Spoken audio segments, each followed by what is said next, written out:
Subscribe for more.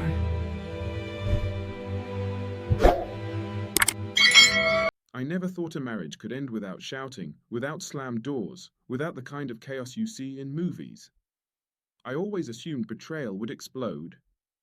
Instead, it arrived quietly, disguised as a business trip and left behind a silence so heavy it changed everything. My name is Daniel Mercer. I'm 43, a project manager for a logistics firm based outside Manchester. My wife, Olivia, is 40. We'd been married for 12 years. No kids. Not because we didn't want them, but because life kept getting in the way. Promotions, relocations, timing that never quite lined up. We told ourselves we had time. We told ourselves a lot of things. Olivia worked in corporate consulting. Travel was part of her job, or at least that's what she said. Conferences, client meetings, quarterly reviews. I trusted her. I never checked her phone. Never questioned late flights or last-minute schedule changes. That's what trust looks like, I thought. You don't interrogate the person you've chosen to build a life with. The first crack wasn't obvious. It was subtle. She started dressing differently for trips. More effort than usual. New lingerie that never came home unpacked.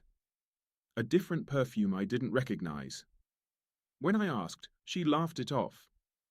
Said the company reimbursed wardrobe expenses now. I wanted to believe her. So I did. The second crack came in the form of distance.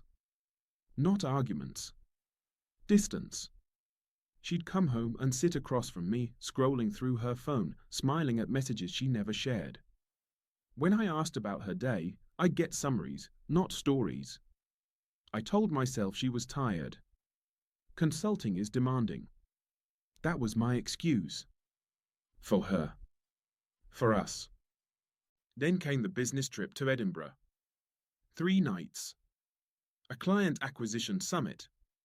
She left early Monday morning, kissed my cheek, told me she'd call. The calls were short. The messages slower. By the second night, she didn't answer at all. I stared at my phone longer than I want to admit, watching it stay dark. I didn't snoop. Not that night. The truth came to me anyway. A colleague of mine, Marcus, saw Olivia at a hotel bar near Waverley Station. She wasn't alone. He didn't recognize the man, but he recognized the intimacy. The hand on her lower back. The way she leaned in. The way you only lean towards someone when you think the world isn't watching. Marcus hesitated before telling me. He didn't want to be wrong. But he was sure. When he finished, he said he was sorry. I thanked him and ended the call. I sat in the living room for a long time, staring at nothing. There was no rage. Just clarity. I didn't confront her. I didn't call. I didn't ask for explanations. I started preparing. I spent the next 2 days doing something that felt strangely calm. I gathered facts. Screenshots of shared financial accounts. Copies of mortgage statements. I spoke to a solicitor, not dramatically, just professionally. I packed a single box. Not mine. Hers. Inside it, I placed items carefully. Her spare house keys.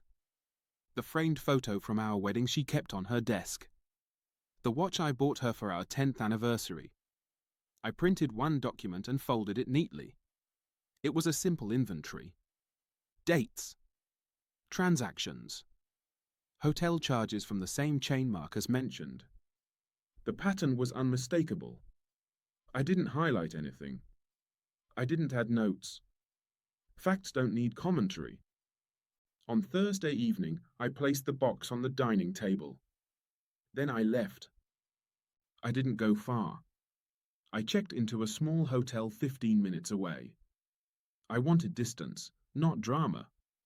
I slept better than I had in months. Olivia returned Friday afternoon. I wasn't there to see it, but I know how it unfolded. She later told me. She walked in, suitcase rolling behind her, calling my name casually, already rehearsing the story she planned to tell. When she reached the dining room, she stopped. The box was impossible to miss. She opened it slowly. Confusion first, then recognition, then fear. When she saw the document, her hand started shaking. Not because she was caught, but because she realized something worse. I hadn't reacted emotionally. I hadn't begged. I hadn't accused. I had assessed. She called me. I didn't answer. She texted. Long messages. Short ones. Apologies layered with excuses. Claims of loneliness. Claims of mistakes. Claims that it didn't mean anything. I read them all. I replied to none. The next morning, I sent a single message. I've left the house. Please have your solicitor contact mine regarding next steps. There's nothing more to discuss. She froze because she expected anger. She expected confrontation. She expected me to fight for something she had already abandoned. What she didn't expect was my absence. I didn't leave because I hated her. I left because I finally respected myself. Betrayal doesn't always come with shouting. Sometimes it comes with quiet entitlement. With the assumption that you'll stay, that you'll accept the damage, that you'll negotiate your dignity away. I won't. There's a strange peace in choosing not to compete with someone who already chose to lose you. The house will be sold. The marriage will be dissolved. Life will move on, slower at first, then steadier. I don't need closer conversations or dramatic endings. I already have what I need. She came back from her business trip expecting familiarity. What she found instead was finality.